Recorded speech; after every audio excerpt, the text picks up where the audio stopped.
Very well, from Nairobi now we cross over to Nyandarua County, where Kenya is marketing underserved tourist attractions to boost tourism earnings and also leveraging on increased demand for wellness. The Kenya Tourism Board has also embarked on its Magical Trails series, this time featuring the slopes of Aberdare.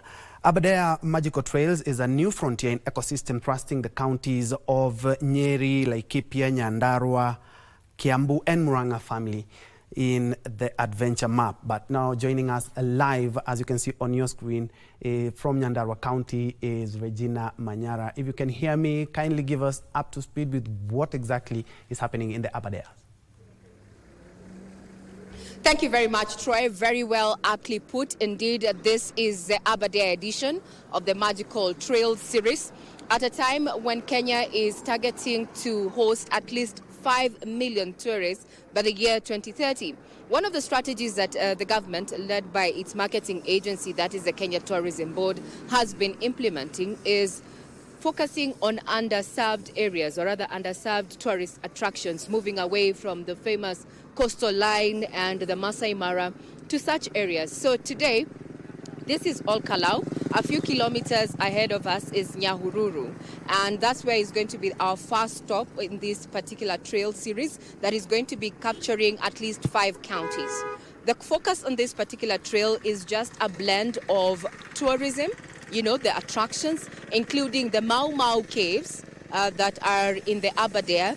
We also have famous hotel outlets like the Treetops. Remember, Kenya's history with Britain started in Nyeri at the Aberdare with the announcement of the death of Queen Elizabeth's father, that is. So this is part and parcel of the trail to just see how hikers, those who are keen on adventure, hiking, biking, can take advantage of these underserved areas. And then this is going to have a windfall, a trickle effect for those who are in the value chain. And one of them is those who are going to be operating the vehicles. You know, how do these people get here? Because this targets international as well as domestic tourists. So joining me just for a few minutes is none other than the CEO of Whistle Africa, Jeremiah Njanja, to just tell us what they think about this particular strategy and do they believe that it's going to pay off in the long run. Good afternoon and thank you for your time. So what is your take on this particular strategy by the Kenya Tourism Board? And from an industry player point of view, is it going to open up businesses for you?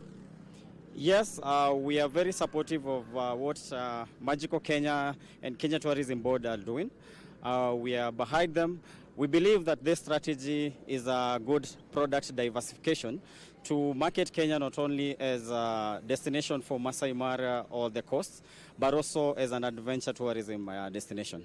So one would ask, why would I, pass an opportunity to go to the Mara? It's the high season within July. Why would I pass the opportunity to be at the coast and be in such an area, a mountainous area? What would I be doing as a tourist? So the trails, what the trails do, they give you an opportunity to directly engage in the activity, also to have meaningful experiences that showcase the beautiful landscape, rich cultural heritage, and also leave a mark or an impact to the communities along the trails. Now, when you say trails, as you come to a close, it involves a lot of physical activity. We're talking about hiking and biking. Doesn't this then lock out those who are perceived old, or is it all-inclusive, don't you think? What's your take? No, actually the trails are for everyone. That's why we are joined by the old, the young, and even the middle age to show that you don't need to do the whole trail. There are trails that are for the old, some that are for the young, and some that are for fitness enthusiasts. Now, we have seen also government changing tact and mixing up adventure, sports, and tourism. From a player point of view, yes. Where is the nexus? What I'll say is this will help us million tourists that we are targeting. By now we are targeting also the tourists. There you have it, a sneak peek of on this mentioned across 5 Ruru, Kiambu, Murang'a, Nyeri, and Clarion Call that Kenya is an destination. The industry calendar before this new strategy of an all-year tourist destination.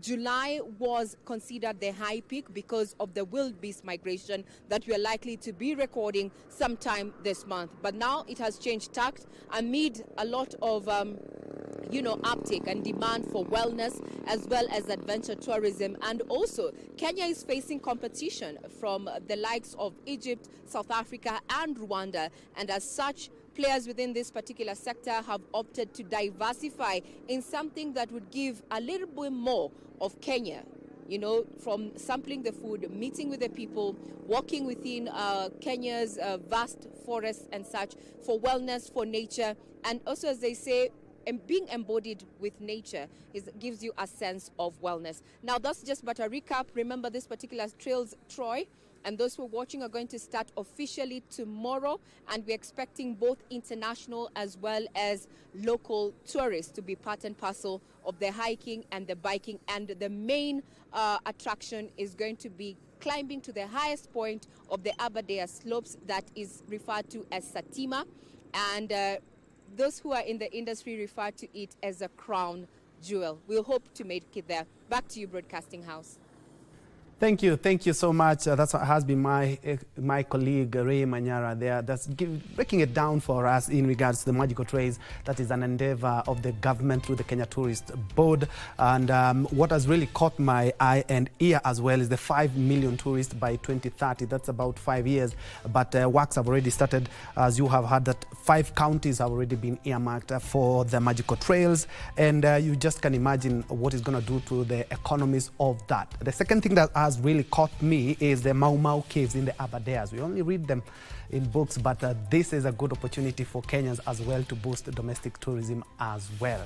Well, time for me and my colleague Anne Wangeshi to take a quick break, but when we come back, we still have more news, including the latest from the world of sports.